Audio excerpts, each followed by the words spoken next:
Bon réveil sur Radio J, si vous nous rejoignez, c'est l'heure de la chronique, c'est bon pour la santé avec Serge Rafal et un sujet d'importance aujourd'hui, le cancer colorectal. Bonjour Serge. Bonjour Ilana. Alors vous avez voulu aborder ce matin un dossier essentiel, le dépistage du cancer colorectal.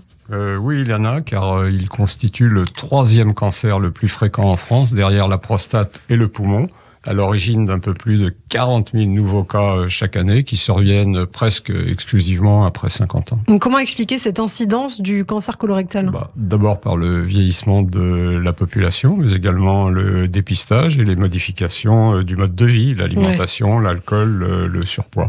Heureusement, des facteurs génétiques, l'activité physique, la consommation de fruits et légumes et de poissons jouent un rôle protecteur. Et est-ce qu'il existe par ailleurs des campagnes de prévention ? Oui, bien sûr. Un programme de dépistage organisé a été mis en place. Il consiste en la recherche de sang dans les selles tous les 2 ans ou une exploration endoscopique qu'on appelle nous une coloscopie. Est-ce que ce n'est pas risqué quand même chez les plus âgés ? Vous avez raison, Ilana, de poser cette question. Malgré de nombreuses années de réalisation pratique, nous ne disposions que peu de données sur son intérêt et ses risques dans cette tranche d'âge. C'est à présent chose faite avec une étude de cohorte canadienne réalisée entre 2008 et 2017 sur plus de 40 000 patients de plus de 50 ans, scindés en 2 groupes, les 50-74 et au-delà. Et quels sont les résultats alors ? Ils sont indiscutables et sans appel. Il y a 2 fois plus de complications dans le 2e groupe des personnes plus âgées, avec une hausse de l'incidence tous les 5 ans. L'âge d'inflexion se situe entre 75 et 80 ans. Est-ce qu'on connaît avec certitude aujourd'hui les facteurs de risque ? Oui, il y a des facteurs de risque divers. Alors ça peut être une anémie, ça peut être un trouble du rythme, ça peut être une insuffisance cardiaque, ça peut être une insuffisance rénale chronique. L'expérience aussi de l'endoscopiste n'est pas mentionnée, mais elle est importante.